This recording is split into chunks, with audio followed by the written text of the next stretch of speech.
officially left the EU on January the 31st. So to talk about both of those things, we're joined now by the former Defence and International Trade Secretary, Dr. Liam Fox. Thank you so much for being here in the studio with us. We've just been hearing from Richard Ratcliffe, the husband of Nazanin. Do you think she is now in a more dangerous position because of what we're seeing happening in Iran? Well, I think that there's a lot of instability now inside Iran itself. You've seen the anger spilling over from some of those demonstrations yesterday. People think that their international reputation has been damaged by the government trying to cover up the tragedy of the shooting down of the plane. I think we've been seeing really since about last November some of that tension beginning to bubble up internally. And I think that, as Mr. Ratcliffe said, you've got a regime that really doesn't think twice about holding individuals as bargaining chips. How do you think the UK government should be responding? We've heard a lot about de-escalation, but of course things stepped up with the arrest of the UK ambassador. Well, of course, that was indicative of a regime whose instincts are to repress and cover up.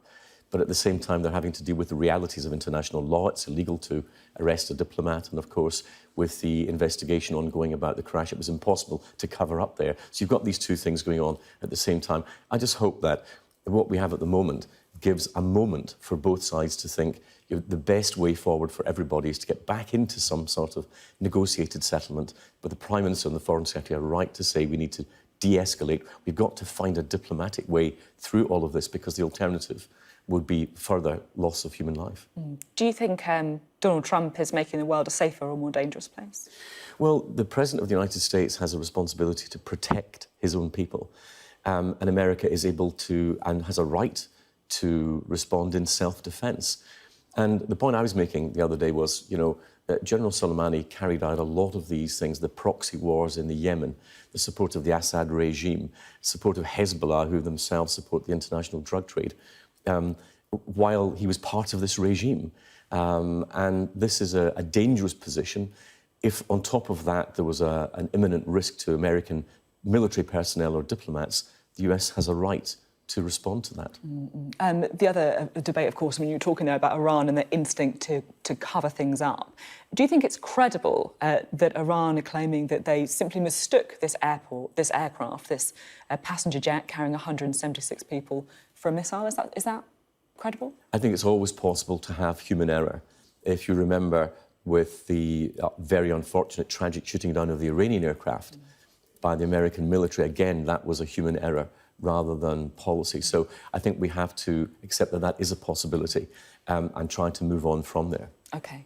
And then we were talking to Brandon Lewis earlier on the show, the security minister, who was talking about the importance of the Iranian nuclear deal. Do you think that the UK government just needs to accept that it's over, it's not happening? Well, you know, I've said this in public and I've said it in the House of Commons. I think that when the US withdrew from that deal, it was dead. Some people say it was still on the table.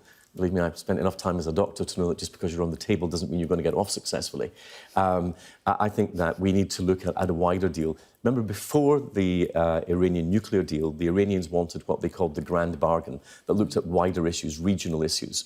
And I think that we have to get back to that. I think that the Iranian nuclear deal was rushed, partly because it was the Americans wanted it done before the end of the Obama presidency.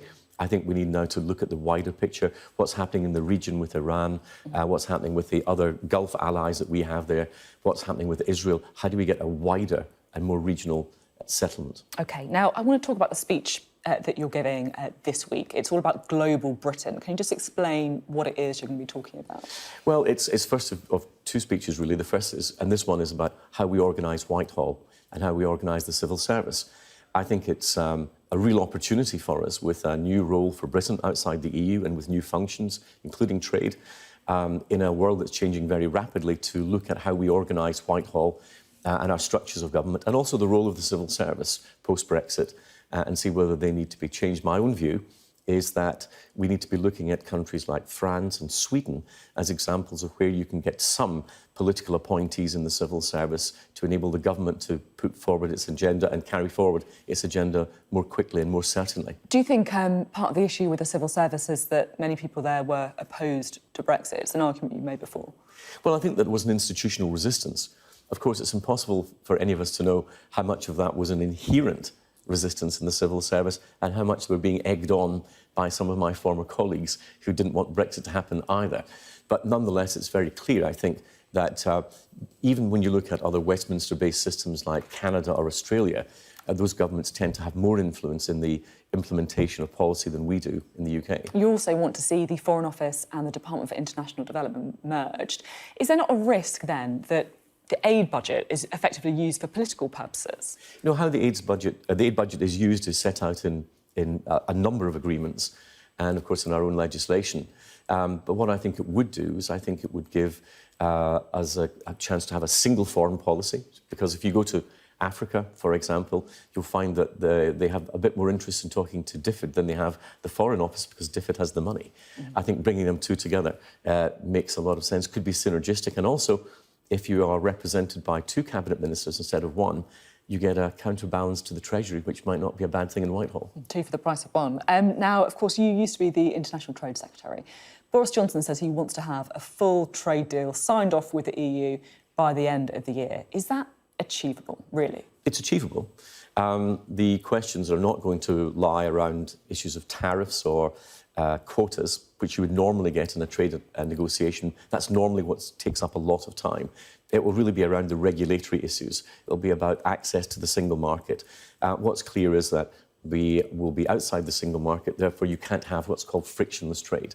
There will be some friction in that, and the government have set out they want to minimise that, but they want Britain to be able to determine our regulations. Therefore, the concept of what's called dynamic alignment, i.e. we automatically follow EU rules, is out the window, as it should be, because it's incompatible with Brexit itself. Now, of course, you have previously served in Cabinet with Boris Johnson. You didn't back him as leader of the Conservative Party. Have you changed your mind on him now you've seen him as Prime Minister?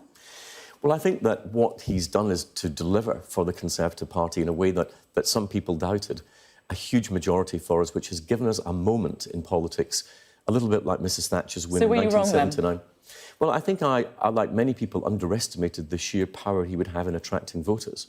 And we now have an opportunity to make the Conservative case with voters, particularly in the north of England, in a way that we've not been able to do, not even in those Thatcher years. And I think that that is a tremendously important moment in our politics, and for the Conservative Party, something that we haven't had in more than a generation. So it's up to us to make sure that we take full advantage of that. OK, thank you very much for being on the show. Thank you very much.